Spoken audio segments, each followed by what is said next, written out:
मी त्यांना सांगितलं काल नाही म्हणजे 9 तारखेला नाही तर 10 तारखेला मी या बाबतीत मला काय वाटतं हे तिथं सांगणार आहे। या प्रेस कॉन्फरन्सच्या माध्यमातून आणि तुमच्या सर्वांच्या मदतीने लोकांपर्यंत मी आता पोहोचतोय। काही लोकांनी भावनिक होऊन काय व्हिडिओ टाकलेत। ते व्हिडिओ कसे आहे की दादा परत येतील। 6 जण विमानामध्ये होते, 6वे व्यक्ती दादा होते। जी बॉडी तिथं सापडली ती दादांची नव्हतीच। दादा आज येतील, उद्या येतील। मला त्यांना सांगायचं आहे की आज जर दादा परत आले तर मी सुद्धा त्यांना घट्ट मिठी मारेल। पण ॲक्सिडेंट झाल्यानंतर 6 दिवस दररोज जेव्हा मी उठत होतो तेव्हा मला असं वाटत होतं काहीतरी घाणेरडं स्वप्न मी तिथं बघितलेलं आहे की दादांचा ॲक्सिडेंट झाला आणि ते फक्त स्वप्नच होतं आणि खऱ्या अर्थाने ही गोष्ट घडली नाही असं कुठेतरी मला तिथं वाटत होतं। कधीपर्यंत जेव्हा दादांचा एक स्वेटर तो सुद्धा जळलेला, त्यांची चप्पल, त्यांचं घड्याळ जे दररोज ते घालायचे आणि ते घड्याळ दादा कधी पण त्यांचा जो वेळ असतो ते 15 मिनिटं पुढे ठेवायचे। 9 वाजले त्या घड्याळात वाजले होते आणि ते जळलेलं घड्याळ बंद पडलेलं तिथं मी बघितलं आणि जे कोणी तिथं बघत होते त्यांच्या डोळ्यात अक्षरशः अश्रू होतं। कोणी निशब्द झाले होते, कोणाला काहीच बोलता येत नव्हतं।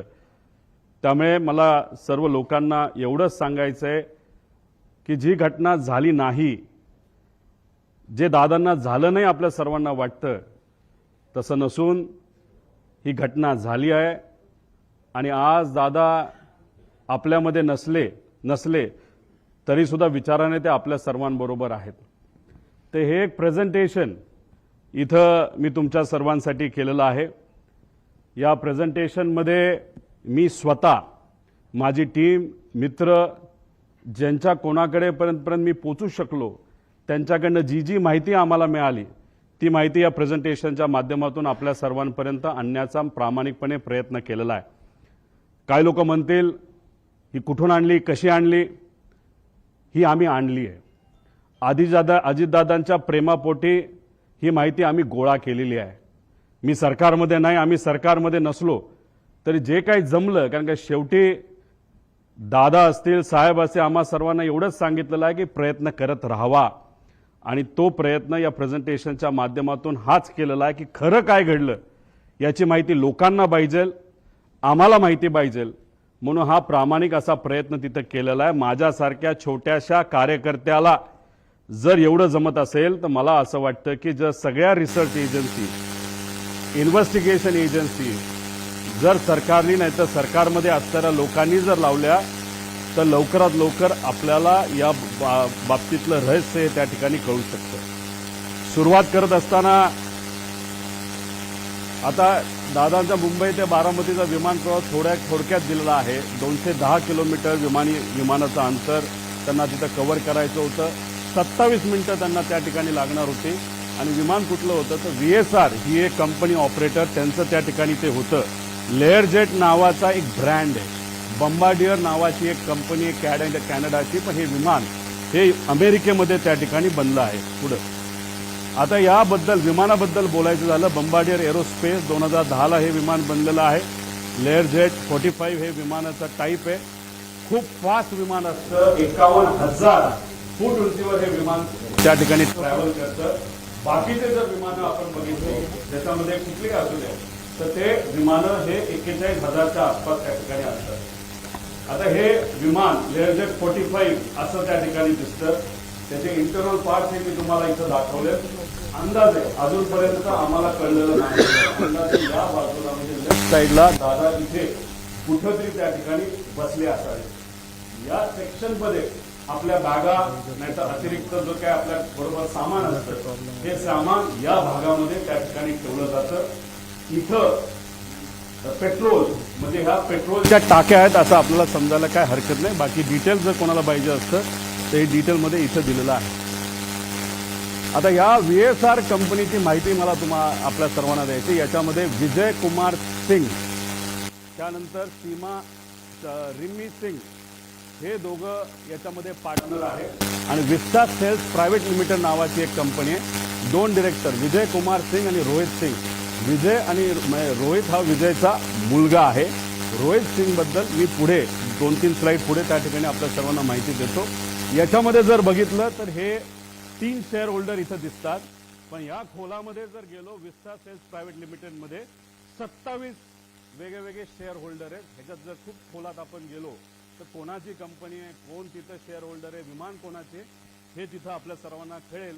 पण याच्या खोलामध्ये तिथं आम्ही जात नाही. त्या पद्धतीची माहिती आमच्यापर्यंत आहे, पण अजून खोलात जाऊन जर उद्या जाऊन लागलं तर ती माहिती आपल्या सर्वांना आम्ही देऊ शकतो. त्यानंतर या कंपनीकडनं, या कंपनीचं म्हणजे VSRचं तसं बघितलं तर लेअर जेटच्या बाबतीत त्यांची मोनोपोली आहे या देशामध्ये. सगळ्यात जास्त लेअर जेटचे विमानं जर कोणाकडे असतील तर ते VSR नावाच्या कंपनीकडनं.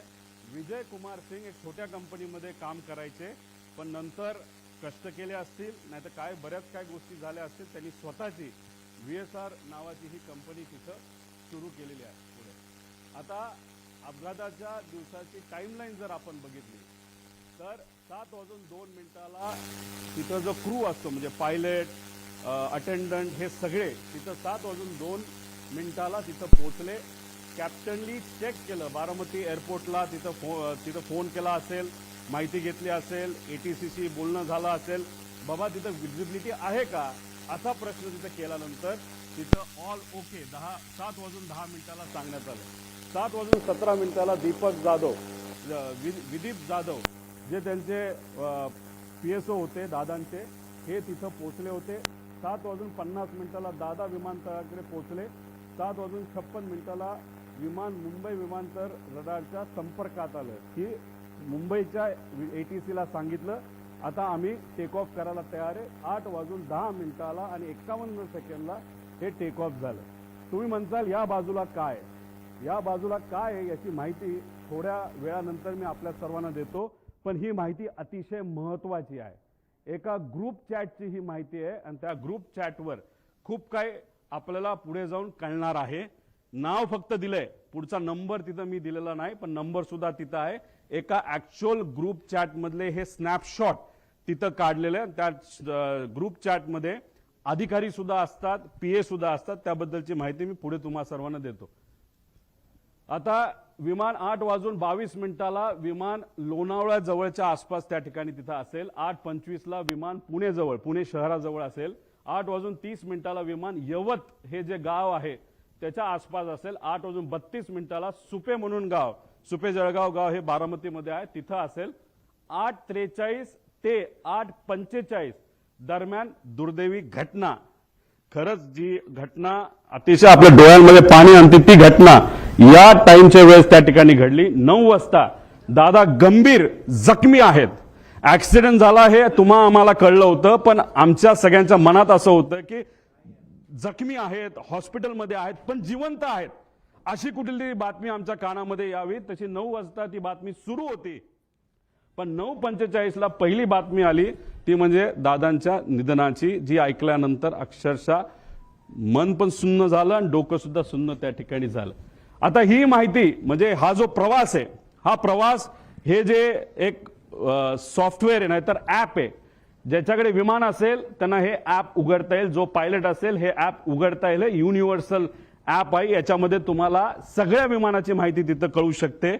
त्याच्यात जर आपण गेला तर ह्याच्यामध्ये हे किती वर्षापूर्वीचं विमान होतं तर 16 वर्षापूर्वीचं ही सगळी माहिती असते. ह्याच्या आधी 2 दिवस म्हणजे 26 आणि 25 हे विमान कुठं गेलं होतं, मुंबई सुरतला एकदा गेलं, परत सुरत मुंबईला तिथं गेलं. म्हणजे हा जो विमानाचा प्रवास आहे ही घटना घडायच्या आधी तर सुरतला हे विमान तिथं जाऊन आलं होतं. आता हे महाशय म्हणजे हे जे मालक आहेत सिंग यांनी काय स्टेटमेंट दिलं, विमान चांगल्या स्थितीत होते आणि मेंटेन्ड होते, हा सगळ्यात महत्वाचा मुद्दा तिथं आहे. वैमानिक अनुभवी होते, हा दुसरा महत्वाचा मुद्दा त्याच्यामध्ये आहे. अपघात विजिबिलिटी इश्यूमुळे झाल्याची शक्यता आहे, हाही मुद्दा त्याच्यामध्ये त्या ठिकाणी आहे. आता या आमच्या ताई बारामतीच्या आहेत, त्यांचं काय स्टेटमेंट हे थोडंसं तुम्ही ऐकून घ्यावं. गावाकडून आलो होतो, पूर्ण असा विमानाचा आवाज वेगळाच येत होता. नेहमी म्हणजे यांचं आणि तिथं असणारे बरेच काही हे आहेत की त्यांचं असं मत होतं की रोज तिथं जे पायलटला शिकवलं जातं त्याची विमानं रोज ये जा करत असतात. दादांची विमानं बऱ्याच वेळा आलेली आहेत, मोठ्या मोठ्या व्यावसायिकांची विमानं आलेली, पण हे विमान जेव्हा त्या गावाच्या वरून गेलं होतं, एक तर ते जवळून गेलं होतं आणि त्याचा आवाज थोडा वेगळा आला होता. म्हणजे कदाचित मेंटेनन्सचा हा मुद्दा असू शकतो. पुढे आता हा व्हिडिओ तुम्ही डिटेलमध्ये बघा. हा व्हिडिओ एका ग्रामपंचायतीचा व्हिडिओ आहे.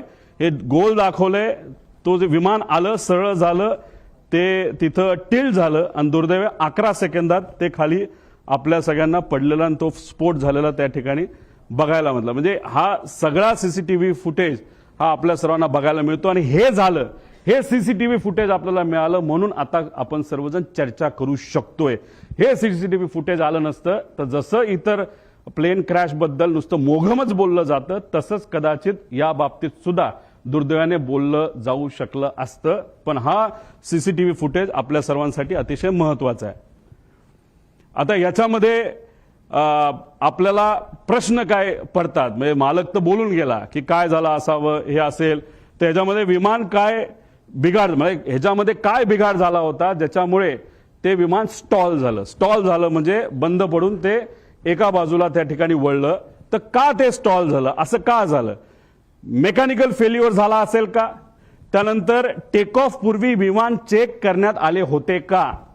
आपण कधी गाडी घराच्या बाहेर काढत असताना पेट्रोल आहे का, ऑइल आहे का, ह्या बेसिक गोष्टी बघतो. तसं विमान उडत असताना, उडवायच्या आधी त्याच्यामध्ये टेक ऑफ पूर्वी विमानाचं इन्स्पेक्शन एक मेकॅनिकल अधिकारी करत असतो. त्याचं कामच तेवढं असतं की विमान नीट आहे का, सगळ्या केबल लागल्यात का. जसं की लिफ्ट आपल्या घरी असेल नाही तर ऑफिसमध्ये असेल आणि त्याचं इन्स्पेक्शन जर करायचं असेल तर त्या ज्या केबल आहेत त्या नीट आहेत का, बटणं नीट दाबली जातात का, आणि समजा जर लाईट गेली तर लिफ्ट ऑटोमॅटिकली एका फ्लोअरला येऊन थांबते का, हे जे बेसिक लिफ्टमध्ये चेक केले जातात. हे तर 51,000 फीटला उडणारं विमान आहे आणि हे जर चेकअप तर करावाच लागतो. हे DGCA सुद्धा सांगितलेलं आहे. जगातल्या प्रत्येक देशामध्ये हे आपल्याला तिथं फॉलो करावं लागतं. त्यामुळे टेक ऑफ पूर्वी याचं काय चेकअप झालं होतं का? चेक करणारे कर्मचाऱ्यांना आता आपल्याला पकडावं लागणार आहे, बोलावं लागणार आहे, चर्चा करावी लागणार. ते आम्ही करू शकत नाही, पण जी कुठली एजन्सी आता सरकारने दिलेली आहे त्या एजन्सीला तिथं असणारे जे कोणी चेक करणारे कर्मचारी आहेत त्यांच्याशी तिथं आपल्याला बोलावं लागेल. टेक लॉग हा प्रत्येक विमानाचा टेक लॉग हा केला जातो. टेक लॉग असेल तो जो अधिकारी आहे मेकॅनिकल इन्चार्ज तो सही करतो आणि विमान चालक जे असतात को पायलट आणि मेन पायलट हे त्याच्यावर तिथं सही करतात. टेक लॉग सुद्धा आता आपल्याला शोधायचं आहे. आणि विमान हे जे होतं ते एअरवर्दी होतं का, म्हणजे विमान उडण्याच्या लायकीचं होतं का, असा एक वेगळा रिपोर्ट हा DGCAचा असतो. तो सुद्धा तिथं बघण्याची जरूरत आहे. रुटीन लाईन मेंटेनन्स हा करावा लागतो. एक मेन मेंटेनन्स, इंजिन काढावं लागतं, घालावं लागतं, ऑइल चेक करावं लागतं सगळं. आणि त्यानंतर हा रुटीन मेंटेनन्स, कुठलंही प्रवास झाल्यानंतर ते विमान चेक करावं लागतं, त्याला रुटीन मेंटेनन्स बघावं लागतं. आणि हे अतिशय क्रिटिकल एरिया असतो हा पोलिसांचा विमानाचा. तिथं सगळीकडे CCTV कॅमेरा असतात. तिथं मोठ्या मोठ्या इंडस्ट्रियलिस्टचे विमानं ठेवलेली असतात आणि तिथं सगळीकडे हँगरच्या बाहेर आणि हँगरच्या आत CCTV कॅमेरा त्या ठिकाणी असतात. त्यामुळे ते CCTV कॅमेरा कुठे आहेत, कसे आहेत, कोण मेंटेन करत होतं, खरंच विमानाला कुणी हात लावला होता का, चेकिंग झालं होतं का, हे सगळं तिथं बघण्याची आपल्या सर्वांना जरूरत आहे. आणि विमानाचा हेवी बेस मेंटेनन्स हा कधी केला, कसा केला, काय केला, त्याला विमान कंपनीली सुद्धा शेड्यूल दिला असतं आणि त्या शेड्यूल प्रमाणेच आपल्याला मेंटेनन्स हा करावा लागतो. ते झालं होतं का, त्याचा रिपोर्ट कुठे आहे. आणि हे रिपोर्ट का मागतोय, कारण का हे जे VSR कंपनी आहे त्या VSR कंपनीमध्ये अनेक DGCAचे लोक काम करतात, नाही तर त्यांचे कन्सल्टंट आहेत. त्यामुळे आम्हाला भीती अशी आहे की आतापर्यंत गेल्या 13-14 दिवसामध्ये काहीच झालं नाही, फक्त CCTV गोळा केलेले आहेत. बाकी ह्यांनी अजून सुद्धा रिसर्च नाही तर इन्व्हेस्टिगेशन काही झालेलं नाही. आणि असं जर टाइमपास करत राहिले तर मग हे सगळं मॅन्युपुलेट केलं जाऊ शकतं. हे सगळे खोटे रिपोर्ट हे केले जाऊ शकतात. त्यामुळे रिपोर्टवर फक्त विश्वास ठेवून चालणार नाही, सगळे CCTV आपल्याला त्या ठिकाणी बघावं लागतील. आता ह्याच्यामध्ये या कंपनीचा इतिहास आपण तिथं बघू. तुम्हाला आठवत असेल 2023ला एक ऍक्सिडेंट झाला होता. ते कुठलं विमान होतं? लेअर जेटचं विमान होतं. बघा इथं आता ते विमान तुम्हाला क्लिअरली दिसेल नाही दिसेल माहित नाही, हे पडलं, हे घसरत गेलं, पाऊस तिथं पडत होता, स्पीड खूप होतं, विमानचा टाईप लेअर जेटचाच होता आता काही लोक लगेच टीव्हीवर बोलायला लागले होते की अरे बारामतीचं जे विमान आहे त्या ILS सिस्टम नाहीये, असं बरेच रिसर्च अभ्यासू लोक म्हणायला लागले. बरोबर आहे, पण त्याच विमानतळावर बऱ्याच वेळा अनेक वेळा मोठे इंडस्ट्रियलिस्ट पासून सगळे तिथे उतरलेले आहेत ILS सिस्टम नसताना. आणि ILS सिस्टम बद्दल आपण चर्चा करतोय तर हा ऍक्सिडेंट जिथं झाला मुंबईला तिथं तर हायली ऍडव्हान्स सिस्टम आहे, ILS सिस्टम सुद्धा आहे, तरी सुद्धा हा अपघात झाला कसा? त्यामुळे फक्त ILS सिस्टम बारामतीला नाही म्हणून ते ढकलून त्या ठिकाणी चालणार नाही. आता हा ऍक्सिडेंट झाला, कसा झाला, काय झाला, व्हिजिबिलिटी वर ढकलून मोकळे झाले विमानाचे, अजून पाऊस होता, हे होतं. मग ILS सिस्टम असताना पाऊस होताना सुद्धा बाकी विमानं लँड होऊ शकत होते. मग आमच्या VSR या कंपनीचं लेट जेटचं विमान का लँड होऊ शकलं नाही आणि का घसरत गेलं याचा अभ्यास कुठं ना कुठं त्या ठिकाणी करावा लागेल. 2023चा हा विषय. मग आतापर्यंत रिपोर्ट आला असेल, आतापर्यंत एन्क्वायरी क्लिअर झाली असेल, तो रिपोर्ट मीडियाकडे आला असेल, तो रिपोर्ट कंपनीली जे लोक आत होते, ज्या कंपनीली ते भाड्यावर घेतलं होतं त्या लोकांना दिला असेल अशी अपेक्षा आपण करू. कारण 2 वर्ष एवढा मोठा अपघात होऊन हे कुठेही रिपोर्ट कुणी दाबू शकत नाही. बघूया काय झालं पुढे. दुर्दैव असं 2023ला हा अपघात झाला पण आतापर्यंत त्याचा रिपोर्ट आलेला नाही. अजितदादांचा दुर्दैवी ऍक्सिडेंट झाल्यानंतर त्या बातम्या जेव्हा अख्ख्या देशामध्ये तुमच्या माध्यमातून त्या ठिकाणी केल्या गेल्या तेव्हा कुठेतरी DGCAला तिथं जाग आली आणि final report soon in September 2023 Mumbai late jet असं सांगण्यात आलं. म्हणजे कुठेतरी VSRचा एक होल्ड आहे DGCAवर असं आमच्या सगळ्यांचं मत आहे. म्हणून एवढा मोठा रिपोर्ट होऊन त्या ठिकाणी तो दाबण्यात आला. मग का हा रिपोर्ट दाबण्यात आला? हा रिपोर्ट जर आतापर्यंत आला असता, तो जर सरकारपर्यंत पोहोचला असता तर मग काही गोष्टींमध्ये बदल होऊ शकले असते. आणि मग आज आपले अजितदादा माझे काका हे आज आपल्या सर्वांमध्ये इथं असू शकले असते. पण हा रिपोर्ट न झाला, न त्याच्यावर चेक झालं, कसं घडलं याचा कुठेही अभ्यास त्या ठिकाणी झाला नाही. हा रिपोर्ट आजपर्यंत दाबला असं आमच्या सगळ्यांचं त्याच्यामध्ये म्हणणं आहे. बरं ठीक आहे, भारताने हा रिपोर्ट दाबला. मग आता इंटरनॅशनल लेवलला काय झालं ह्याचा अभ्यास तुम्ही बघूया. EASA European aviation safety agency ह्यातले काही विमान आहेत, लेगेसी आहे, ग्लोबल आहे, जे विमानं दुबईला पण पोहोचू शकतात, लंडनला सुद्धा पोहोचू शकतात, एवढी मोठी विमान आहेत. तुम्ही बघितलं असेल जेव्हा माझ्या मतदारसंघामध्ये एक फार मोठे क्रिकेटर हे आले होते, एक फार मोठं विमान घेऊन तिथे मी गेलो होतो आणि ते विमान हे लंडनला सुद्धा लँड होतं आणि ते कोणाचं होतं? ते VSRचं होतं.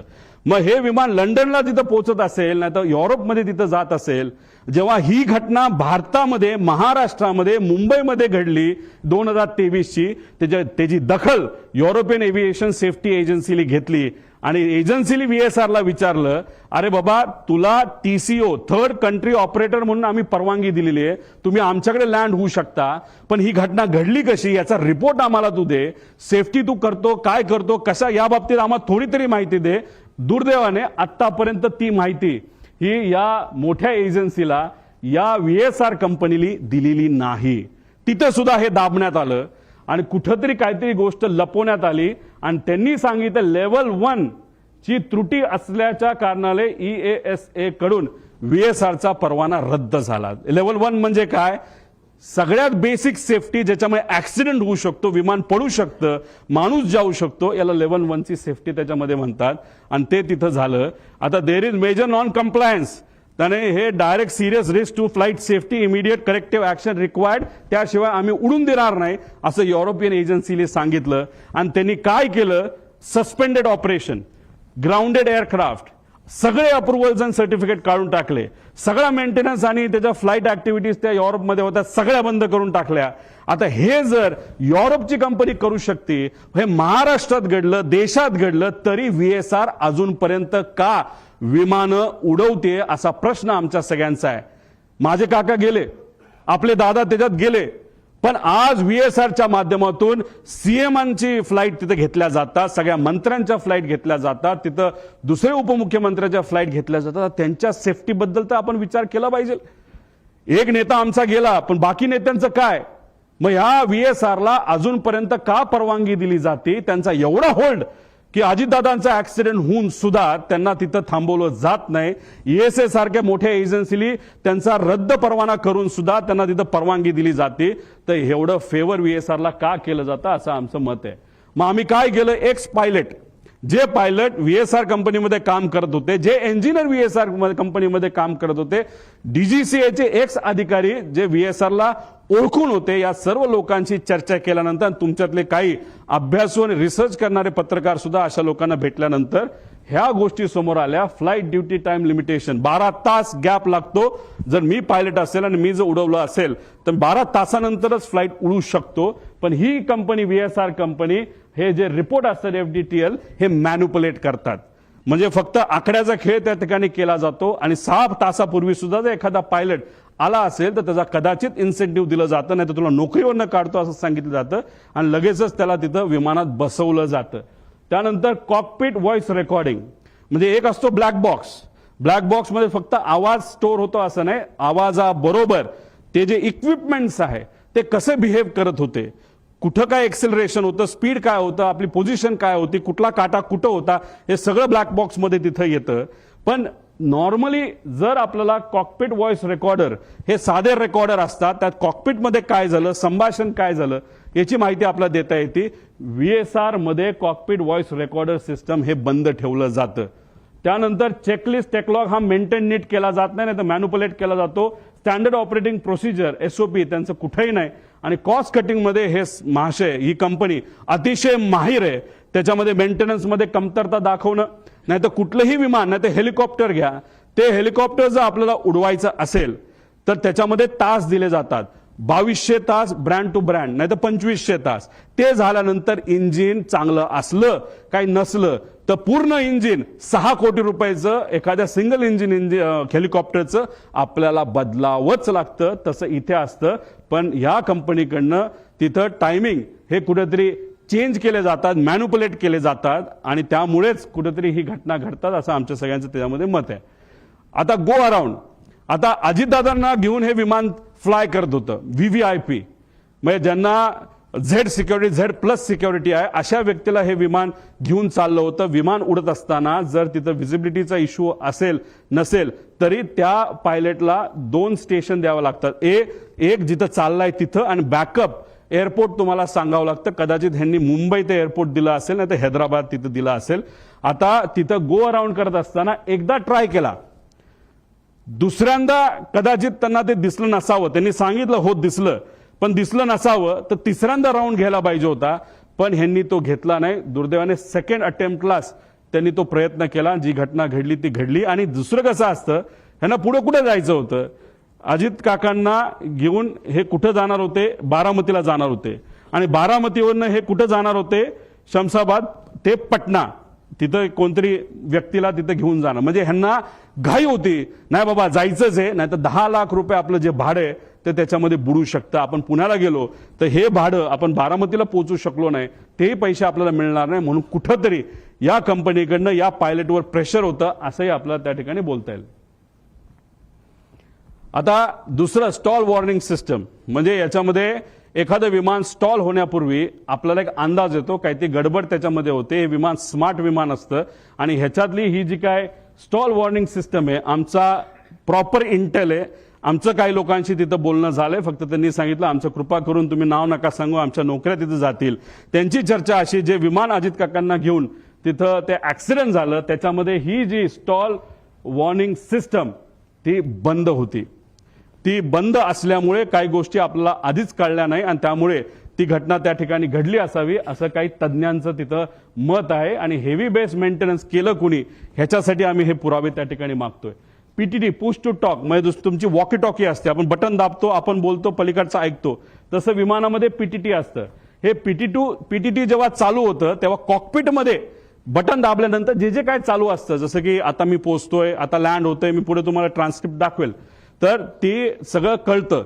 तर जेव्हा मेन पायलट हा जर कपूर असेल तर पाठक ज्या पायलट होत्या ह्या को पायलट होत्या. को पायलट जनरली ते इंटरॅक्शन करतात ATCची. तेव्हा ती PTT त्यांनी दाबलं होतं, तेव्हा त्या वातावरणामध्ये ते जेव्हा शेवटचं वाक्य ओ शिट होतं तेव्हा सुद्धा त्याच्या आधी सुद्धा त्या विमानामध्ये कुठंच ही वॉर्निंग सिस्टीमचा आवाज येत नव्हता, पीटीटी दाबून सुद्धा शुकशुकाट होता, म्हणजे ही सिस्टम तिथं बंद होती असं आमचं त्या ठिकाणी म्हणणं आहे. आणि त्यासाठी जे एटीसीचं रेकॉर्डिंग आहे ते तुम्ही चेक केलं, पीटीटी दाबल्यानंतर त्याच्यामध्ये कुठेही ते वॉर्निंग तिथं आल्या नाहीत. आणि ब्लॅक बॉक्स जेव्हा रिकव्हर केला जाईल त्यानंतर आपल्याला बऱ्याच गोष्टी या बाबतीतला कळतील.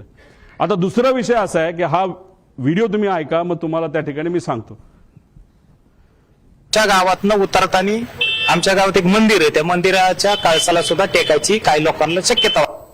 आता हे त्याच वेळी आमच्या गावातनं उतरताना आमच्या गावात एक मंदिर आहे, त्या मंदिर 51,000 फीटला ते उडतं. आणि जेव्हा तुम्ही त्या एअरपोर्टच्या जवळ येत असता आणि फारच जमिनीच्या जवळ आल्यानंतर ही सिस्टम तुम्हाला वॉर्निंग देते. जेव्हा तुम्ही एखादा हिंदीचा पिक्चर नाही तर इंग्लिशचा पिक्चर बघितला असेल तेव्हा तिथं तुम्हाला जाणवत असेल एक आवाज ते विमान देत असतं की warning approaching land, warning approaching land, अशा प्रकारची ही सिस्टम त्याच्यामध्ये असते. आणि दुर्दैव असं आमचं असं मत आहे की मंदिराच्या जर जवळ गेला असेल तरी पीटीटी चालू असताना हा आवाज तिथं आपल्याला कुठंही ऐकायला मिळालेला नाही. आणि हे सगळं संभाषण हे एटीसी वर त्या ठिकाणी झालेलं आपण बघू शकतो. ते रेकॉर्डिंग तुम्ही बघितलं, आमच्याकडे त्याचा एक प्रिंट आहे आणि ती प्रिंट हे सरकारला सुद्धा त्या ठिकाणी दिली गेली आहे. ते पुरावा आमच्याकडे आहे, त्याच्यामध्ये कुठंच.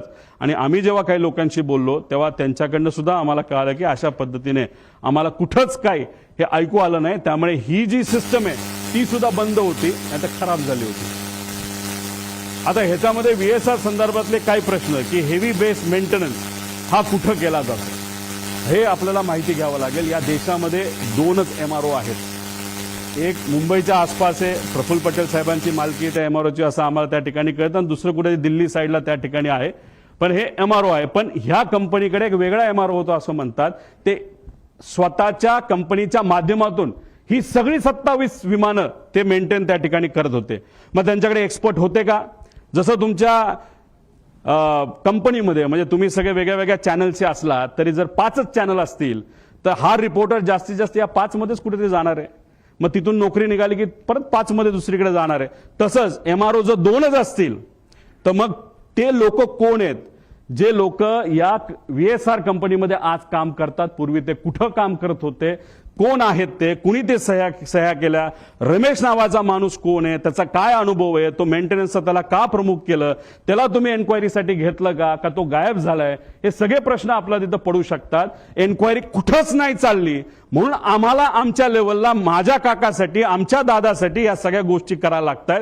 आणि ह्या सगळ्या गोष्टी लवकरात लवकर सरकारने जर केल्या नाही तर मग आपल्याला खरं रहस्य काय हे त्या ठिकाणी तिथं कळणार नाही. त्यामुळे हेवी बेस मेंटेनन्स कुठं केला जातो हे सुद्धा बघितलं पाहिजे. आणि DGCA मधील काही माजी अधिकारी हे या कंपनीमध्ये काम करत असल्यामुळे एक होल्ड आहे या कंपनीचा असं आमचं मत आहे. पुढे आता VSR संदर्भात गंभीर बाबी आणि बारामती अपघातात आलेला. आता याच्यामध्ये VSRची एक सवय जी आम्हाला कळली आणि हे जोपर्यंत CCTV आपण बघणार नाही तोपर्यंत आपल्याला कळणार नाही.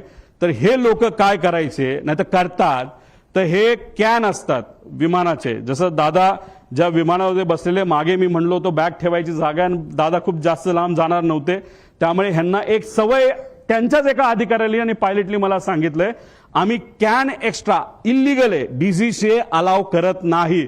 आम्ही एक्स्ट्रा कॅन 50-50 लिटरचे हे 8 ठेवत असायचो. म्हणजे जिथं कुठं लँड होईल तिथे एखादा छोटासा टँकर आणून पैसे देण्यापेक्षा तेच जर आम्ही पेट्रोल ओतलं तर आम्ही सेफ राहू शकतो, असं एका माजी पायलटली ज्यांनी VSR मध्ये काम केलं असं आम्हाला तिथं सांगितलंय. त्यामुळे जिथं कुठं गेल्या वर्षभरात VSRची विमानं उतरली तिथला CCTV कॅमेरा टेक ऑफच्या आधी आणि मेंटेनन्सच्या आधी हा बघितलाच पाहिजे. आणि ह्या गोष्टी खऱ्यात का हे कुठेतरी आपण समजून घेतलं पाहिजे. आणि जर हे खरं असेल तर विमानामध्ये जर पेट्रोल इल्लीगली एका कॅन मध्ये ठेवलं तर ते विमानासाठी बॉम्ब सारखंच असतं असं आमचं त्या ठिकाणी मत आहे. पुढे आता याच्यामध्ये VSR संदर्भात गंभीर बाबी आहेत आणि काय कोणाला बघितलं पाहिजे, ह्यात क्लिअरन्स इंजिनियरला पकडलं पाहिजे, त्याशी चर्चा केली पाहिजे, क्वालिटी इंजिनियरशी बोललं गेलं पाहिजे, मेंटेनन्स इंजिनियरशी त्याच्यामध्ये बोललं पाहिजे. आणि हे सर्व नियमाचं उल्लंघन जर या कंपनीकडनं त्या ठिकाणी झालं पाहिजे तर या व्यक्तीवर कारवाई होणं आणि मनुष्यबळाचा गुन्हा या कंपनीच्या मालकांवर होणं अतिशय महत्वाचं आहे असं आमचं त्या ठिकाणी मत आहे. त्यानंतर EASA ने कंपनीला TCO परवाना सुरक्षेच्या कारणामुळे जर कॅन्सल केला असेल तर त्याला काही ना काही ते कारण आहे. आणि असं आहे की हे EASA ही जी युरोपियन कंपनी त्यांनी ऑलरेडी एक कॉपी DGCA ला पाठवलेली आहे. त्यामुळे DGCA ला मला विचारायचं आहे की ही कॉपी तुमच्याकडे येऊन सुद्धा तुमच्याकडे ती दिल्या गेल्यानंतर सुद्धा तुम्ही VSR ला का ऑपरेटिंग टर्म्स मध्ये ठेवलं, का त्याचा तुम्ही परवाना रद्द नाही केला, असा प्रश्न एक पुतण्या जेली काकाला त्या ठिकाणी घालवलेला आहे, त्याचा त्या पुतण्याचा आणि एका कार्यकर्त्याचा त्या ठिकाणी आमचा प्रश्न आहे. आणि एवढं मोठं घात असून सुद्धा आता सुद्धा मुख्यमंत्री आणि दुसरे उपमुख्यमंत्री आणि बाकी नेते अजून सुद्धा VSR कंपनीच्या माध्यमातून ट्रॅव्हल करतायत, विमानातून त्या ठिकाणी ते जात आहेत. हे अतिशय घातक आहे. त्यामुळे या बाबतीची नोंद सरकारने तिथं घेणं फार महत्वाचं आहे. आता तुम्ही म्हणाल हे जे आहे हे काय आहे, एक ग्रुप असतो. सर्व मंत्र्यांकडे 2 ग्रुप असतात. ते ग्रुपचं नाव ते वेगवेगळे ठेवू शकतात, पण एक साई एव्हिएशन नावाची कंपनी आहे, एरो नावाची कंपनी आहे. आता इथं मी GR तुम्हाला दिल्यानंतर तुम्हाला लागलं तर आम्ही तिथं देऊ. या कंपनीला अलोकेट केलेल्या 2 हँडलिंग कंपनी आहेत. मग या 2 कंपन्या खालचे जे ऑपरेटर आहेत VSR सारखे यांच्याशी संवाद साधून कुठलं विमान कधी अवेलेबल आहे, मंत्र्यांना कधी बाहेर याबद्दलची माहिती त्या ठिकाणी ती दिली जाते. मग त्या ग्रुपमध्ये कोण असतं तर त्या मंत्र्यांचे सगळे PA, ऑफिशियल PA आणि जे कोणी प्रोग्राम बनवतात ते PA, ते अधिकारी त्या ग्रुपमध्ये असतात. आणि त्याच्याच बरोबर आपले जे संचालय आहे ह्याचं महाराष्ट्राचं विमानांचं तिथले ते डायरेक्टर आहेत, ऑफिशियल IAS अधिकारी नाही तर त्या लेवलचा एक अधिकारी त्या ग्रुपमध्ये असतो. त्या ग्रुपमध्ये टाकलं जातं की उद्या जसं 27 जानेवारी 2026 ला 8 वाजता मुंबई ते बारामती अजित पवारांना जायचं असं ग्रुपमध्ये. आणि एरोचा टाइम होता 1 ते 15 हे साईसाठी होतं, 16 ते 31 तारखेपर्यंत एरोच्या ग्रुपमध्ये हा मेसेज टाकला. हे कोण क्रिस्टोफर नावाचा जो कुणी तिथला मॅनेजर आहे का ओनर आहे त्यांनी टाकलं नोटेड सर. तो झालं 7:13 आणि 7:14 संध्याकाळी. म्हणजे जे काही लोक म्हणतात दादा हे विमानाने जाणारच होते, हे प्री प्लॅन्ड होतं, असं अजिबात नाही. आदल्या दिवशी संध्याकाळी 27 तारखेला संध्याकाळी 7:13 वाजता ठरलं की अरे आता खूपच उशीर झालेला आहे, आता उद्या विमानाला गेल्याशिवाय गत्यंतर नाही. नाहीतर दादा गाडीली जे काय प्लॅनिंग केलं होतं, तुम्ही तिथला CCTV बघा देवगिरीचा, तिथं तुम्हाला दिसेल सगळ्या गाडी या लाईनीमध्ये लागल्या होत्या. दादाचा अंदाज होता 5, 5:30 ते 6 पर्यंत आपल्याला गाडीली पुण्यापर्यंत जायचं आणि पुण्यातून बारामतीला गाडीली त्या ठिकाणी जायचं. तरी सुद्धा उशीर झाला म्हणून हा ग्रुपवर मेसेज टाकला आणि हे ग्रुप अशा पद्धतीने त्या ठिकाणी चालवले जातात. आता हे एरो नावाचा ग्रुप कंपनी कोणाची हे आपल्याला पुढे जाऊन बघावं लागेल. आता हे एरो कंपनी आहे, सरकारची विमाने बुक करण्यासाठी ही काम करते. ह्याचा जो हँडलर आहे आता तो कोण आहे आपल्याला शोधावा लागणार आहे. त्याचं फार वजन आहे एअरपोर्टवर, तो म्हणेल तसं तिथं काम केलं जातं असं माझं मत आहे. ही कंपनी कोणाची आपल्याला बघायला, एक कंपनीचा डायरेक्टर जो आहे तो पतंजली कंपनीमध्ये सुद्धा डायरेक्टर असं आम्हाला कळालं. पण आम्ही खूप खोलात गेलो असं नाही. ज्याला कोणाला बघायचं असेल ना तर ह्या ज्या इन्व्हेस्टिगेशन एजन्सीज आहेत त्यांनी सुद्धा एरोकडे लक्ष देण्याची जरूरत आहे. आता पुढे जाऊन तुम्हाला सांगतो त्या ग्रुपवर काय चर्चा झाली होती, पुढे घ्या. आता हा प्रश्न आहे घातपात आहे का. मला सुद्धा शंका आहे की कदाचित हे घातपात असू शकतं. का तर हे पुढच्या काही स्लाइड्स मध्ये मी आपल्या सर्वांना सांगतो. आता याच्यामध्ये आम्ही जेव्हा हा रिसर्च करत होतो, चर्चा करत होतो, ते एक सिक्युरिटी एरियामध्ये काम केलेला व्यक्ती माजी अधिकारी तो माझ्याकडे आला. त्याने मला सांगितलं तुला इस्रायल माहिती आहे का. मी म्हटलं माहिती आहे. तुला मग मोसाद माहिती आहे का. म्हटलं माहिती आहे. मग त्याचं काय. ते म्हणले हे पुस्तक बघ. मी म्हटलं बर मग या पुस्तकाचं काय. ते म्हणले त्या पेजवर तू जा आणि त्या पेजवर एक लाईन आहे, ती लाईन तू त्या ठिकाणी वाच. ती कुठली लाईन आहे, ती ही लाईन आहे. आता डेगन नावाचा जो माणूस आहे तो एक एजंट आहे. एजंट म्हणजे कोण, जो एखाद्या व्यक्तीला असॅसिनेट नाहीतर एखाद्या व्यक्तीला मारायचं असेल प्लॅनिंगली तर हा तो डेगन नावाचा एजंट आहे. त्याचं सगळ्यात उत्कृष्ट पद्धत मारायची काय असते त्या डेगन नावाच्या पुस्तकात दिलेलं आहे की sometimes it's most effective to kill the driver and that's that. त्याचा अर्थ की एखाद्या व्यक्तीला आपल्याला जर मारायचं असेल तर सगळ्यात सोपा मार्ग कुठला असेल तर त्या व्यक्तीचा जो चालक आहे त्याला जर आपण मारलं तर विषय संपला.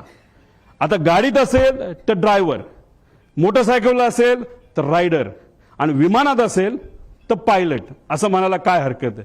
पुढं आता घातपात, आता ही राज्यभरात चर्चा आहे, ह्याच्या खोलात जावं लागेल, ह्याच्या डिटेलमध्ये जाऊन माहिती घ्यावी लागेल, रिसर्च करावं लागेल.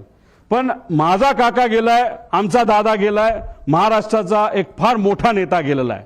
तर ही घटना लाईटली घेऊन चालणार नाही. एखादी गोष्ट इकडे तिकडे झाली, आपण इकडे गेलो तिकडे गेलो, कुणी काय केलं, ह्याली काय होणार नाही. आम्हाला जोपर्यंत ह्याची उत्तरं मिळत नाही तोपर्यंत आम्ही शांत बसणार नाही. आता ह्याच्यामध्ये आदल्या दिवशी 27 जानेवारीला रोजच्या वेळेपत्रानुसार दादा संध्याकाळी म्हणजे जेव्हा कॅबिनेटच्या बैठका झाल्या, दादा म्हणाले होते अधिकाऱ्यांना की 4-5 तास मी माझी कामं करेल. काही अधिकारी मला, माझ्या पार्टीतले काही अधिकारी भेटणार आहे आणि काही नेते भेटणार आहेत आणि काही कर्मचारी भेटणार आहेत, त्यांच्याशी मी चर्चा करेल आणि मग मी मुंबईला जाईल, असा दादांचा त्याच्यामध्ये त्या ठिकाणी अंदाज होता. ताफा सुद्धा लागला होता. एक फार मोठे नेते दादांना भेटण्यासाठी येणार होते, ते वेळेत येणार होते, पण उशीर झाला. ते उशिरा आल्यामुळे आणि चर्चा उशीरपर्यंत सुरू राहिल्यामुळे दादांचा वेळ त्याच्यामध्ये गेला आणि 5-5:30ला जे दादा गाडीने जाणार होते ते गाडीने जाऊ शकले नाही. त्यांना पर्याय राहिला नाही, त्यांना विमान बुक करावं लागलं आणि म्हणून 7:13 म्हणजे संध्याकाळी दुसऱ्या दिवशीचं विमान हे आदल्या दिवशी म्हणजे 27 तारखेला तिथं बुक झालेलं आपण बघितलं. पूर्व विदर्भातील एक कुठले तरी नेते हे मोबाईल चेक करा दादांचे, नाही तर लँडलाईनवर कोणाचा फोन होता काय होता मला माहित नाही, पण मला जे कळालेलं आहे सही करावीच लागते. फार महत्वाची फाईल आहे आणि मग ती फाईल कुठे हे जेव्हा बघितलं गेलं ती फाईल घरी नव्हती, ती फाईल मंत्रालयाच्या कार्यालयामध्ये होती दादांच्या. दादा कुठलीच फाईल मोकळी ठेवत नाहीत, पण अचानक ती फाईल तिथं होती. मग ती दादांनी बोलवली, बोलवण्यात येण्यात मुंबईचं संध्याकाळचं ट्रॅफिक तुम्हाला माहिती आहे, ती फाईल पोहोचूस तर वेळ गेला. वेळ गेल्यानंतर ती फाईल आली, पण एक मोठा नेता आपल्या पक्षाचं बोलत असेल तर सही तर करावीच लागेल. आणि मग दादांनी ती सही केली, ती फाईल यूज तर सही करूस तर त्याच्यामध्ये दुर्दैवाने त्या ठिकाणी वेळ गेला. आता ह्याच्यात खोलात जर जायचं असेल, कारण आमच्या पण ओळखी तिथं आहेत, आमच्या पण जीवाची माणसं आहेत. अजितदादांबरोबर जेव्हा केव्हा मी भेटलो आणि दादांचा जो काही शेवटचे 3-4 महिने होते त्यात मी, दादा आणि त्यांच्याबरोबरचे अधिकारी एकदम घट्टपणे एक फार महत्वाची चर्चा त्या ठिकाणी करायचो. आणि ती करत असताना मग काही अधिकाऱ्यांचे, कर्मचाऱ्यांचे त्याच्यावर आमच्यावर त्या ठिकाणी विश्वास असल्यामुळे तिथं चर्चा काय चालली होती हा विषय जेव्हा केला तेव्हा तिथं चर्चा कुठले तरी राजकीय कन्सल्टंट कोणीतरी आहे, त्यांचा जो कॉन्ट्रॅक्ट आहे जो शेकडो कोटीचा आहे तो आपल्याला कॅन्सल करावा लागतोय, कारण त्यांच्याकडनं काहीच आपल्याला मिळत नाही, त्याचा काहीच फायदा होत नाही. कारण 7 दिवस आधी सुद्धा बारामती हॉस्टेलला दादांना जेव्हा मी भेटलो होतो तेव्हा सुद्धा दादांनी काही लोकांना सांगितलं होतं, शहाणपणा करू नका, राजकारण आम्हाला शिकू नका, राजकारण आम्ही कसं करायचं हे माहिती सर्वे फक्त तुम्ही करा, अशी काहीतरी चर्चा तेव्हा झाली होती. आणि अशा पद्धतीची चर्चा तिथं झाली आणि दादांना त्याच्यामध्ये उशीर झाला आणि मग दादांना प्लॅन बदलावा लागला. आता हे सगळे बॅकग्राऊंड तुम्हाला फक्त सांगतोय, त्याचं कारण असं की प्लॅन का बदलावा लागला. आता मी येतो 28 तारखेला.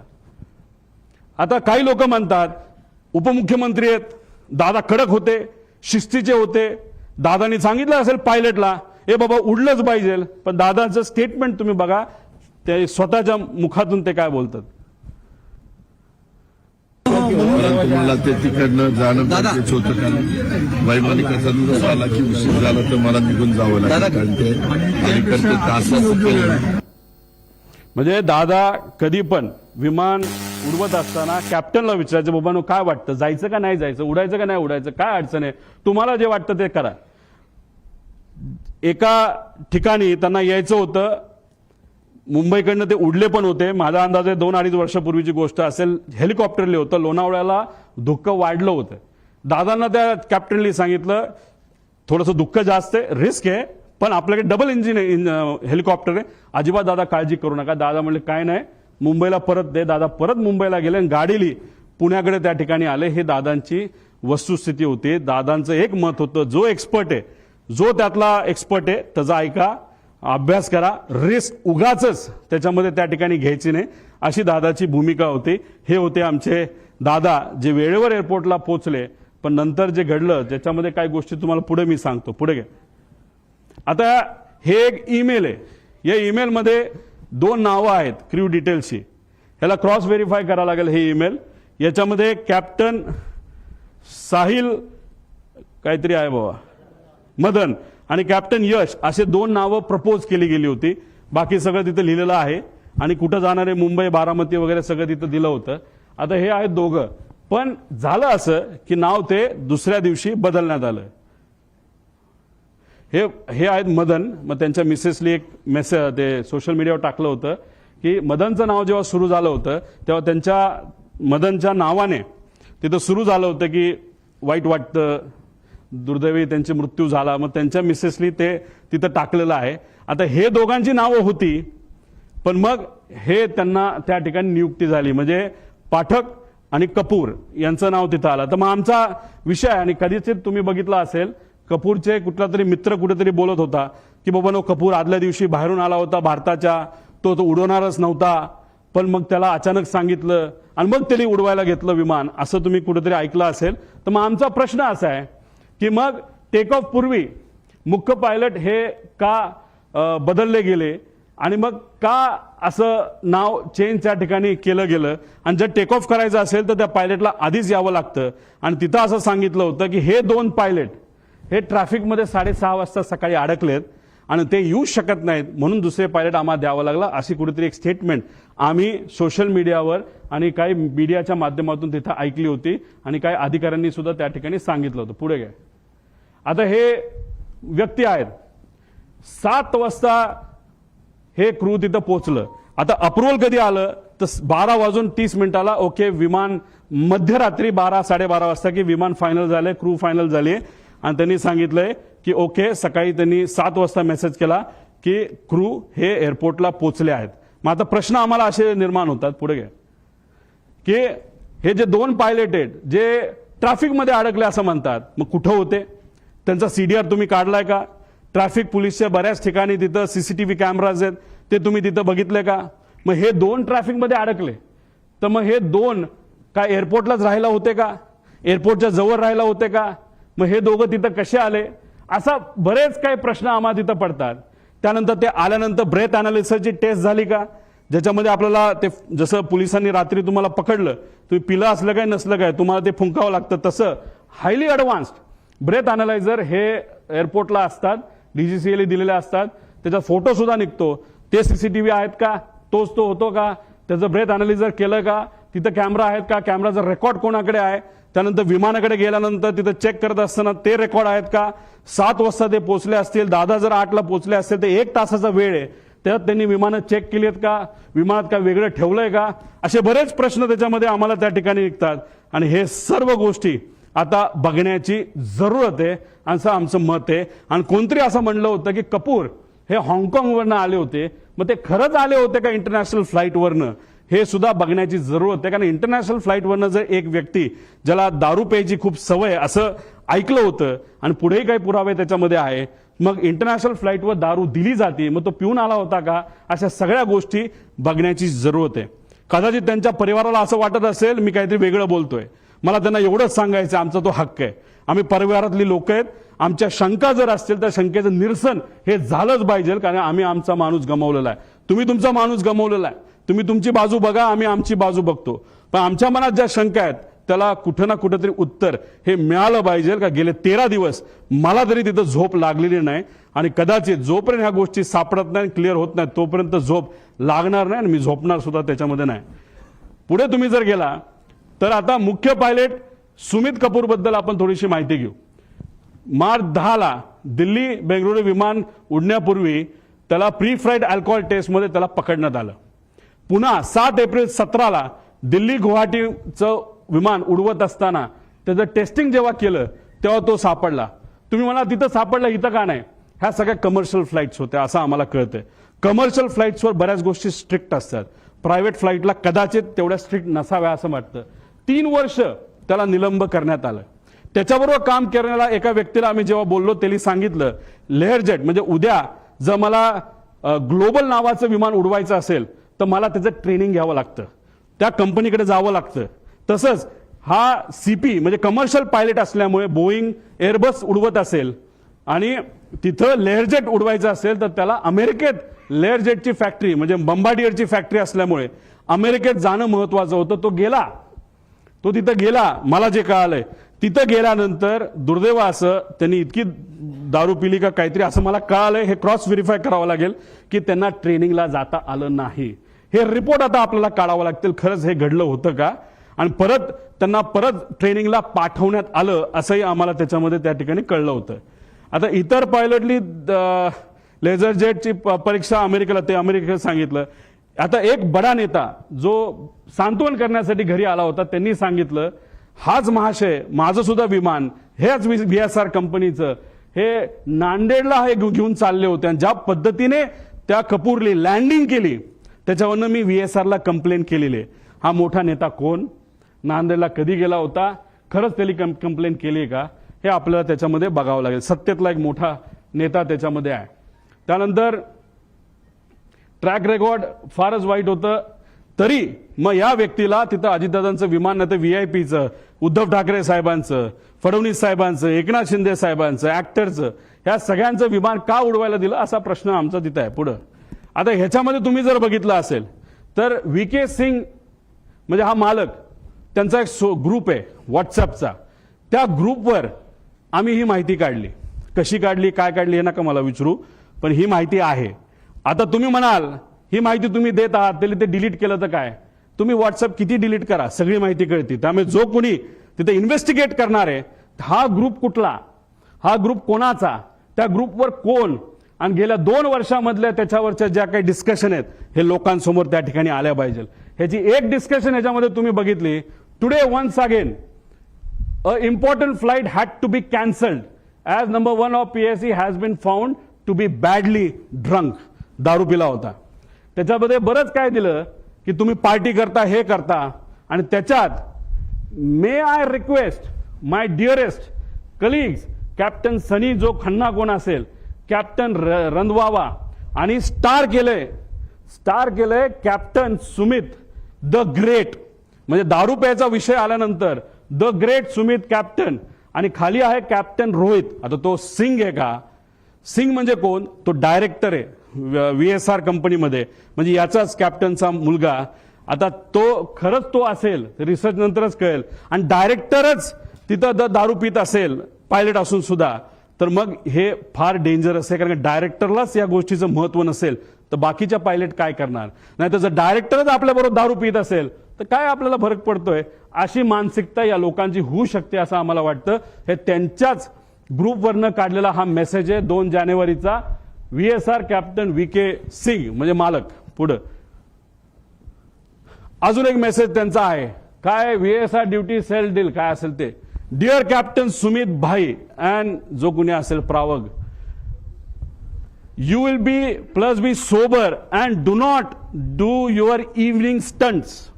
आता इव्हनिंग स्टंट्स मध्ये काय आम्हाला माहित नाही. विमान वेडवाकडे चालवायचा हा एक स्टंट असू शकतो, नाही तर दारू पिणं हा एक स्टंट असू शकतो, नाही तर ड्रग्ज घेणे हा स्टंट असू शकतो. म्हणजे हा स्टंटचा अर्थ मला तरी काही निघत नाही. हा आपल्याला बघावं लागेल आणि त्याला सुमित उत्तर देतो कॉपीट सड. म्हणजे मला जर कोणी बोललं असतं हे तू वेड्यासारखा तिथं काल का वागत होता आणि जर मी वागलोच नव्हतो तर मी लिहिलं असतं sir that was not me and I won't do it. पण इथं वर जर दारूबद्दल बोललं असेल आणि खाली कॉपीट सर म्हणत असतील याच्यावरनं नक्कीच दाल में कुछ काला आहे असं आपल्याला म्हणता येईल. हा जो ब्रेथ अनालिझर आहे ह्याचा फोटो सुद्धा निघतो. ह्याचे रिपोर्ट आता आपल्याला बघावं लागणार. पुढे घ्या. आता वेगवेगळ्या सरकारी अहवालातील वेगवेगळी विसंगती. आता ह्याच्यामध्ये PIB प्रेस ब्युरो तुम्हाला माहिती आहे हे कुठली माहिती देते तुम्हाला काय कुठलं ते DGCA जी माहिती दिली जाती ती PIB छापते. बरोबर आहे, बरोबर आहे. आता ही ट्रान्सक्रिप्ट आहे. ही कशाची ट्रान्सक्रिप्ट आहे तर ही बारामती ATCची ट्रान्सक्रिप्ट आहे. वेळ न वेळ तिथं लिहिलेली आहे. इथं वेळ लिहिलेली आहे. मग काय एअरक्राफ्ट मधली ज्या त्या पाठक मॅडम आहेत त्या काय बोलल्या आणि बारामती ATCला सुद्धा एक कोणतरी महिलाच होती असं आम्हाला कळलंय. त्या काय म्हणल्या याच्यामध्ये तिथं दिलेलं आहे. आता ह्याचा वेळ जर बघितला तर यांच्या PIB अनुसार म्हणजे DGCA अनुसार 8:18 काय झालं होतं म्हणजे विमान बारामती एटीसीच्या संपर्कात आलं. म्हणजे डीजीसीए काय म्हणते, म्हणजे पीआयबी काय म्हणते, 8:18 हे विमान हे बारामती एटीसीच्या संपर्कात आलं. पण हे विमान आलं होतं 8:19. तुम्ही म्हणता एका मिनिटाने काय होणार आहे? हे विमान इतकं स्पीडमध्ये चालतं, हे एका मिनिटात हे विमान 15 किलोमीटर चालतं. आणि दादांचं जी काय घटना घडलेली आहे, काही मीटरमध्ये घडलेली आहे, याच्यावरनं एक मिनिटं हा महत्वाचा आहे. मग एवढी मोठी घटना घडली असेल तर मग 2 रिपोर्ट जे आहेत हे रिपोर्ट वेगळे का, असा प्रश्न एक परिवारातला एक व्यक्ती म्हणून त्या ठिकाणी मी करतो. आता आगीचे लोट दिसण्याचे टायमिंग पीआयबी डीजीसीए किती म्हणतं? 8:44. पण ट्रान्सक्रिप्ट प्रमाणे इथं 8:43:55 सांगितलं की मला आता लँडिंग पॅड म्हणजे स्ट्रिप तिथं दिसतीये. मग त्यांनी सांगितलं रनवे 11 क्लिअर टू लँड. त्यानंतर 8:44:13 ओ शिट म्हणजे ही जे पाठक मॅडम आहेत त्यांच्याकडनं ते शेवटचे शब्द होते आणि त्यात 7 सेकंड तुम्ही ऍड करा. 44 प्लस काहीतरी 13 प्लस 20, तर त्याच्यात तो ऍक्सिडेंट तिथं झाला. म्हणजे हे टायमिंग आणि हे टायमिंग जर इथं 20 सेकंड तुम्ही ऍड केले, म्हणजे 13 प्लस 7 20.20 म्हणजे 20 सेकंडचा याच्यामध्ये फरक आहे. मी तुम्हाला सांगितल्याप्रमाणे सेकंडचा विषय असतो. इन्व्हेस्टिगेट तुम्ही करत असाल आणि तुम्ही एका मोठ्या एजन्सीचे लोक असाल तर तुम्हाला सेकंदात बोलावं लागतं. इथं मिनिटात बोलून चालत नसतं. आणि इथं ह्या 2 रिपोर्टमध्ये खूप मोठा फरक आहे असं कुठेतरी दिसतं. आता हा एक ट्रान्सपॉन्डर एक असतं विमानाला, विमान सांगत असतं सॅटेलाइटच्या माध्यमातून मी इथे आहे, माझं स्पीड किती आहे, मी अलाइन झालोय का, एअरपोर्टचं जे स्ट्रिप आहे त्याला मी अलाइन झालोय का, तिथून माझं डिस्टन्स किती आहे, माझी हाईट किती आहे, माझं लोकेशन कुठे आहे, हे सगळं तिथं दिलं जातं. आणि हे आमच्याकडे आहे. ही माहिती ही आम्हाला एका सॉफ्टवेअरच्या माध्यमातून, जे मगाशी तुम्हाला सॉफ्टवेअर सांगितलं त्यातून आम्हाला सगळी माहिती कळाली. फक्त शेवटच्या 1 मिनिटाची आम्हाला माहिती कळाली नाही. कदाचित ट्रान्सपॉन्डर हा मुद्दामून विमानाच्या आतून हा बंद केला होता. तुम्हाला टिल्ट होताना जे विमान दिसते त्या ट्रान्सपॉन्डर बंद होता. ट्रान्सपॉन्डर हा 8:43.18 ह्याच्यात तुम्ही म्हणाल हे तर टाइम वेगळा दिसतोय. ह्यात फ्लाईट रडारच्या शेवटच्या UTC टाइम म्हणजे 3 ते म्हणजे ह्याच्यामध्ये 5 तास आपल्याला ऍड करावं लागतात.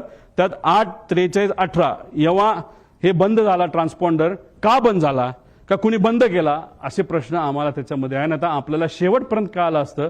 आणि या 1 मिनिटाच्या आधी हे विमान त्या धावपट्टीला अलाइन झालं होतं. म्हणजे ते धावपट्टीवर उतरेल अशी अपेक्षा होती. पण 1 मिनिटामध्ये काहीतरी गडबड झाली, ती अजूनपर्यंत आपल्याला कळलेली नाही. आता हा जो भाग आहे हा तुमचा 11 नंबर आहे आणि हा भाग आहे 29. हे जे मोठी चर्चा करतात, अरे बाबा तो जो असा हिलटॉपवर आहे आपला लँडिंग स्ट्रिप, त्यामुळे फार डेंजरस आहे, फार अवघड आहे, हे आपण लँड करू शकत नाही असं लोक बोलतात. ते खरं आहे. आता ही ती जागा आहे 11 नंबर आणि ही जागा आहे 29 नंबर. मागे घे, ती आहे MIDC ची साईड.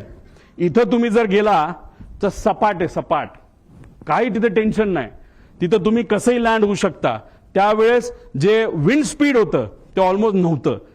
आणि विमान जेव्हा इथून लँड होतं त्याला अडचणी काय असतात, एकतर हे उंच आहे आणि इकडे जो सूर्य उगवत असतो तो स्क्रीनवर तिथं दिसतो. मग सगळ्यात बेस्ट ऑप्शन काय असतं, बाबा इकडे नको जायला, सोपी साईड 29 साईड आपण घेऊ, 11 नको घ्यायला, असा निर्णय बऱ्याच वेळा त्या ठिकाणी घेतला जातो. मग ह्या विमान चालकाली तो निर्णय घेतला होता का, पुढे जाऊन बघूया. 8:27 एअरक्राफ्ट करून रनवे 29 ची परवानगी मागण्यात आली. म्हणजे परफेक्ट फ्लॅट आहे. जसं तुम्ही 2023 ऍक्सिडेंट बघितला तर नुसतं घासत गेलं होतं, अशी कदाचित घटना घडू शकली असते. दादा जिवंत असू शकले असते. 29 नंबरची परवानगी तिथं ATC कडनं घेतली होती.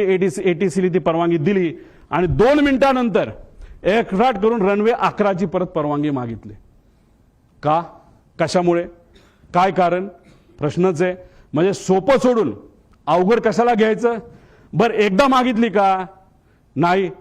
मग दुसऱ्यांदा परत 8:36 एअरक्राफ्टने गो अराउंड केल्यानंतर त्यांनी परत 29 ची मागणी केली. परत ती त्यांनी कॅन्सल केली. परत आम्ही 11ला येऊन लँड करतो असं सांगण्यात आलं. निर्णय को पायलट घेत नसतो, मेन पायलट घेत असतो. को पायलट कम्युनिकेशन करत असतो. मग या मेन पायलटला 29 जे सोपं होतं ते सोडून 11 नंबरच का पाहिजे होता हे मात्र त्या ठिकाणी अजूनपर्यंत कळालं नाही. पुढं आता हा व्हिडिओ बघा.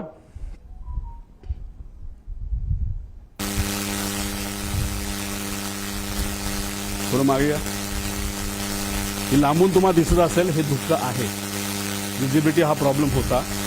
मागे या बाजूला थोडंसं तुम्ही जर बघितलं तर एक लाईन दिसते आणि नंतर ब्लास्ट दिसतो. थोडंसं डिटेलमध्ये बघा. एक लाईन आली, पडली, स्फोट झाला. ती लाईन काय आहे, ती आग आहे का, हे सुद्धा बघण्याचे कारण आहे.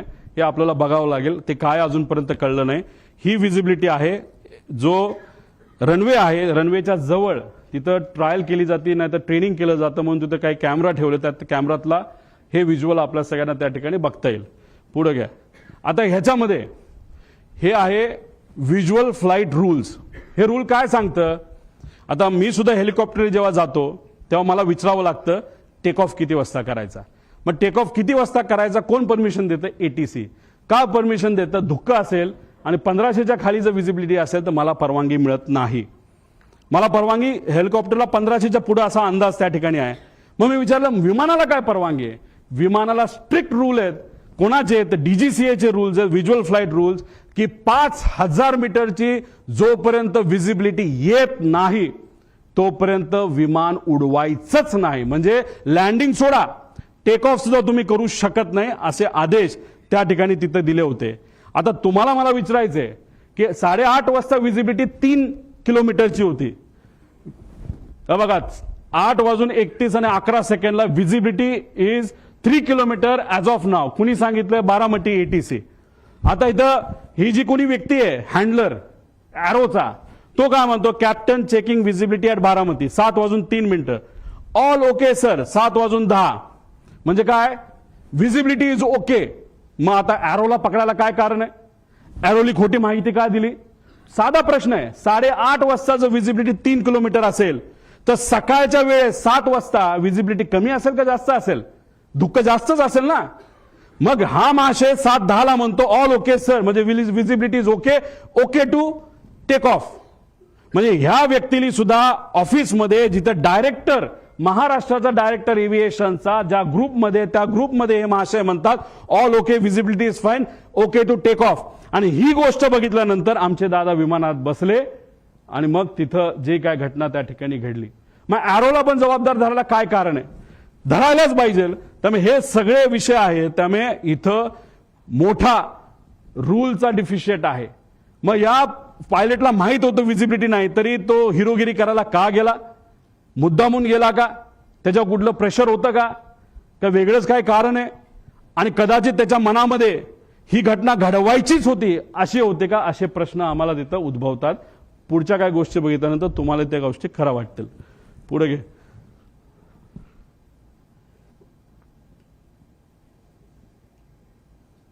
हे ऐका. दरवेळेचा जो आवाज असतो विमानाचा आम्हाला तिथं आता धावपट्टीजवळ असल्यामुळे आम्हाला माहिती की विमानाचा कसा आवाज असतो. पण त्या दिवशीचा इतका कर्कश आवाज होता. त्यामुळे आमच्या गावातली बरेचसे महिला पोरं ही सगळी रस्त्यावर येऊन बघत होती की आज विमानाचा असा का आवाज येतोय. आणि गावाला एक रेटी घालून परत विमान धावपट्टीच्या दिशेने उतराय गेलं. पण त्याच वेळी आमच्या गावातनं उतरताना आमच्या गावात एक मंदिर आहे. त्या मंदिराच्या कळसाला सुद्धा टेकायची काही लोकांना शक्यता. पुढे घे.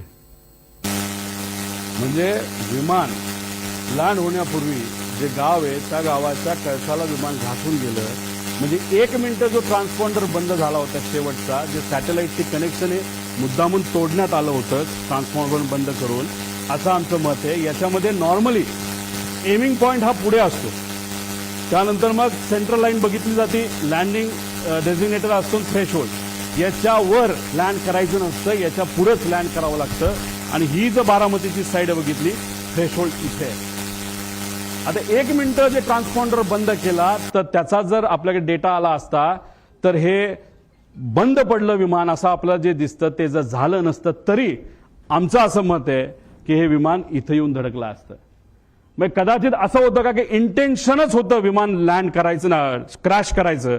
कारण तुम्ही 29ला तुमच्याकडे संधी असताना तुम्ही सारखं सारखं या डोंगराळी भागाकडे का जात होता?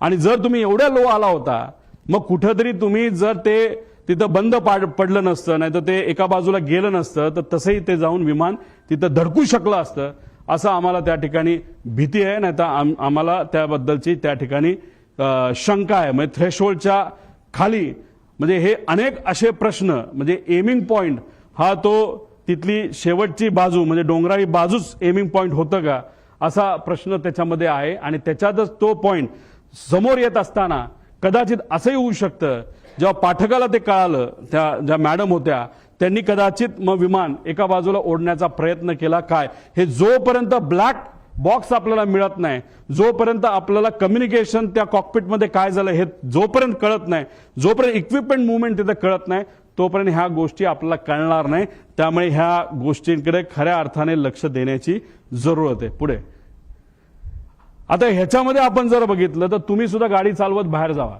एखादं कुत्रं मध्ये आलं, माणूस मध्ये आला आणि तुम्हाला माहिती आहे आता तुमचा ऍक्सिडेंट होणार आहे, कितीही तुम्ही शांत असला तरी तुम्ही एखादी शिवी द्याल, तुम्ही चिडाल, तुम्ही त्याकडे रागवून बघाल, काहीतरी तुम्ही कराल. आता याच्यामध्ये आपल्यासारखं म्हणजे सामान्य लोकांसारखं कुणी रिॲक्ट केलं? जेव्हा 8:43:55 फील्ड इन साईड जेव्हा पाठक मॅडम त्या ठिकाणी बोलल्या, तेव्हा तिथं 8:44:13 म्हणजे जेव्हा ते टिल्ट झालं, तेव्हा मॅडम म्हणाल्या होत्या ओ शेट ओ शेट. हे त्यांचं रिॲक्शन आहे, हे त्या मॅडमचं रिॲक्शन आहे, को पायलटचं रिॲक्शन आहे. पण या पुऱ्या 5 मिनिटांमध्ये जेव्हा तो पीटीटी दाबला गेला होता, त्या पीटीटी जेव्हा दाबलं जातं तेव्हा फक्त को पायलटचा आवाज येत नसतो, पायलटचाही आवाज येत असतो. पायलट जर गाणं गात असेल, काय सुंदर सिनरी आहे, काय झाडं आहेत, काय झुडपं आहेत, असं पायलट बोलला तरी त्या पीटीटी मध्ये तो आवाज रेकॉर्ड होतो. आम्हाला जे कळलंय त्या मेन पायलटचा आवाज कुठेही तिथं येत नव्हता. मग पायलट झोपला होता का डोज ऑफ झाला होता का वेगळंच काहीतरी झालं होतं का मुद्दामून त्याच्या मनामध्ये एक निश्चय त्याचा होता की आता आपल्याला हे विमान काही झालं तरी जमिनीवर त्या ठिकाणी घेऊन जायचं आणि ऍक्सिडेंटच घडवायचा, असे अनेक प्रश्न निर्माण होतात. त्यामुळे ब्लॅक बॉक्समधून माहिती आणणं हे महत्वाचं आहे. ही नॅचरल रिॲक्शन होती, ओ शेट ओ शेट. तिथं मेडे मेडे बोलावं लागतं, पण मेडे मेडे बोलण्याची सुद्धा मानसिकता त्या मॅडमची नव्हती. का? कारण का त्यांना या गोष्टीचं कदाचित काहीच माहित नव्हतं. जेव्हा विमान हाताबाहेर गेलं, नाहीतर तिथं एक सर्किट ब्रेकर नावाचा एक बटन असतं, ते जर बटन बंद केलं तर विमानाच्या सगळ्या गोष्टी बंद होतात आणि विमान ज्या पद्धतीने एखादी बाटली आपण असं फेकू त्या पद्धतीने ते तिथं पडतं, जे तिथं पडताना आपण सगळ्यांनी बघितलेलं आहे. आणि त्यानंतर 11 सेकंद नाही तर 8 सेकंद नंतर हे क्रॅश झालेलं आहे. म्हणजे 8 सेकंदाचा त्याच्यामध्ये गॅप आहे. बटन जेव्हा शिफ्ट केलं गेलं तेव्हाच त्या पाठक मॅडमला, ज्या तज्ज्ञ होत्या पायलटच्या, आणि एक गोष्ट तुम्ही समजून घ्या, माझ्या माहितीनुसार हे क्रॉस व्हेरीफाय करावं लागेल, हे कपूर 16,000 तास दिसत असले तरी पाठक मॅडम ज्या 1600 तासाचं त्यांचं फ्लाइंग आहे ते फक्त लेअर जेटवर झालं होतं. आणि हे जे आहे आपले कपूर यांचं फ्लाइंग हे वेगळ्या वेगळ्या विमानात झालं होतं. त्यांचा अनुभव कदाचित लेअर जेटवर या पाठक मॅडमपेक्षा कमी होता. आणि ते कॅप्टन इन कमांड जेव्हा कमर्शियल एअरलाईन मध्ये होते तेव्हा कॅप्टन इन कमांड ते नव्हते. नजीकच्याच काळामध्ये कॅप्टन इन कमांड ते झाले होते, असं कुठंतरी शंका, नाही तर काही प्रमाणात काही लोकांकडनं माहिती आम्हाला आलेली आहे. त्याची माहिती घेऊन त्या डिटेलमध्ये जाणं हे अतिशय महत्वाचं आहे. त्यामुळे दादांचा दौरा का बदलला? विमानाची वेळ बदलली गेली का? पायलट खरंच बदलले का बदलले? असे काही प्रश्न आहेत. मग त्यानंतर केंद्रीय विमान मंत्रालयाचा अहवाल आलाय का, एटीसी ट्रान्सक्रिप्ट, आणि या अहवालामध्ये का त्याच्यामध्ये डिस्परन्सी आली, का त्याच्यामध्ये फरक आलेला आहे, मधील वेळेची विसंगती का आली, पायलट रडारचा 1 मिनिट आधीच ते जो ट्रान्सपॉन्डर आहे तो का बंद झाला, का बंद केला गेला, व्हिजिबिलिटी कमी असताना सुद्धा टेक ऑफ का झालं, जर टेक ऑफ पुण्याचं एअरपोर्ट बॅकअप पकडून केलं असेल तर लँड करण्याचा प्रयत्न का तिथं झाला, असा आमचा प्रश्न आहे. रनवे 29 अवेलेबल असताना, सेफ असताना, फ्लॅट असताना, कुठलंच टेन्शन तिथं नसताना, तिथं सूर्याचा पण त्रास नसताना सारखं सारखं मला रनवे 11च पाहिजे असं का त्या ठिकाणी सांगण्यात आलं? आधीच विमान कमी उंचीवर आणले गेले होते का? त्यानंतर शेवटच्या काही मिनिटात पायलट काहीच, जो मेन पायलट आहे, एवढी घटना जमीन जवळ येते, विमान टिल्ट होतंय, तिथं बंद पडतंय विमान, तरी तुम्ही काहीच बोलत नाही, याचा अर्थ काय? तर याचा अर्थ जर काढायला गेलं तर मी सामान्य परिवारातला एक व्यक्ती म्हणून, नाही तर सामान्य व्यक्ती ज्याचं टेक्निकल बॅकग्राऊंड कुठलंच नाही, मला असं वाटतं की हा अपघात नाही, हा 100% त्याच्यामध्ये घात असू शकतो. आणि हीच माहिती आम्हाला सगळ्या इन्व्हेस्टिगेशन एजन्सीजकडनं पाहिजे. पण मग इन्व्हेस्टिगेशन एजन्सी, सरकारी एजन्सी हे योग्य पद्धतीने काम करू शकतं का? करू शकतं. पण लोकांच्या मनामध्ये शंका आहे. काही दिवसांपूर्वी माजी अधिकारी ज्यांनी अजितदादांवरच टीका केली होती, त्या अधिकाऱ्याने सुद्धा सांगितलं की ठीक आहे, दादांचं माझं एवढं चांगलं नव्हतं, पण मग एन्क्वायरी करत असताना जर सरकारीच एजन्सी करणार असेल तर त्यांना जसं पाहिजे तसंच ते एन्क्वायरी करू शकतात. म्हणून आमचं परिवाराचं आणि कार्यकर्ता म्हणून आणि दादा हे आमचे नेते म्हणून आम्हाला ज्या काही शंका आहेत त्या शंका ह्या एक्सटर्नल एजन्सीकडनं त्या ठिकाणी घेणं अतिशय महत्वाचं आहे. ज्या नावं मी पुढे जाऊन तिथं आपल्याला सांग, BEA bureau of enquiry and analysis for civil aviation France ही एक चांगली कंपनी आहे. त्यानंतर AAIB UK ही दुसरी एक चांगली कंपनी आहे. नॅशनल ट्रान्सपोर्टेशन सेफ्टी बोर्ड, कारण का ही कंपनी बंबार्डियर ही कॅनेडियन कंपनी आहे, पण हे विमान मॅन्युफॅक्चर अमेरिकेत झालंय. अमेरिकात जे कुठलं विमान मॅन्युफॅक्चर होतं त्याचं इन्व्हेस्टिगेशन ही एजन्सी अमेरिकेची तिथं करते. त्यामुळे या तिघीपैकी ज्या कुठल्या चांगली आहे, नाहीतर त्यातल्या 2 एजन्सीकडे हे काम तिथं देण्यात आलं. सरकार करायचं करू द्या, आमचा त्यांच्यावर काही विश्वास नाही असं नाही, पण त्यांनाही करू, पण ही बॅकअप अशा एजन्सी त्याच्यामध्ये असणं आमच्या सर्वांसाठी अतिशय महत्वाचं आहे असं माझं मत आहे. एक स्लाइड आधी. आता ह्याच्यामध्ये आपण जर बघितलं तर फॉरेन्सिकची जी टीम आहे ती टीम दुर्दैवाने उशिरा आली. ती का उशिरा आली? त्यांनी खरंच आतापर्यंत काय केलं? CIDला काम दिलंय, चांगली गोष्ट आहे. आपण CIDला एअरपोर्टवर जाण्याची परवानगी आहे का? मी काही लोकांशी त्यांच्याशी बोललो, म्हणलं आतापर्यंत काय झालं? ते म्हणले आतापर्यंत आम्ही CCTVचे फुटेज घेतले. म्हणलं कुठले घेतले? ते म्हणले आम्ही एअरपोर्टचे घेतले. म्हणलं बाकीचं नाही. मग आम्ही एका अधिकाऱ्याशी चर्चा केली, अरे बाबा नो, तुम्ही एवढा वेळ जर लावणार असाल, ह्याच्यामध्ये जर वेळ घालवणार असाल तर ते जी कंपनी आहे ते सगळे पेपर मॅन्युपुलेट करू शकते, सगळा एव्हिडन्स मॅन्युपुलेट केला जाऊ शकतो. थोडे दिवस थांबू, लोक विसरून जातील. लोक विसरणार नाहीत. आम्हाला ही माहिती पाहिजे म्हणजे पाहिजे. त्यामुळे CID विश्वास नाही असं नाही, पण त्यांना पूर्ण अथॉरिटी नसणार आहे. कारण विमानतळावर गेल्यानंतर पोलिसाला, खाकी वर्दीच्या व्यक्तीला आज जाण्याची परवानगी तिथं नसते. तिथं CISF असेल, नाहीतर केंद्रीय जे काही एजन्सीज असतील त्याच तिथं जातात. नाहीतर इन्व्हेस्टिगेशन करायचं असेल तर CID करू शकत नाही. करू शकतं, कपॅसिटी आहे, पण ते कुठलं तर क्रिमिनल म्हणजे कुठं खून झाला, कुठं काय झालं. पण हा विषय हा एअरपोर्ट अथॉरिटीच्या रिलेटेड आहे. त्यामुळे अशीच एजन्सी द्यावी लागेल जी अनुभवी आहे. एक आपली इंडियाची घ्या आणि बाहेरच्या 2 घ्या, अशी आमच्या सगळ्यांची त्याच्यामध्ये मागणी आहे. पुढं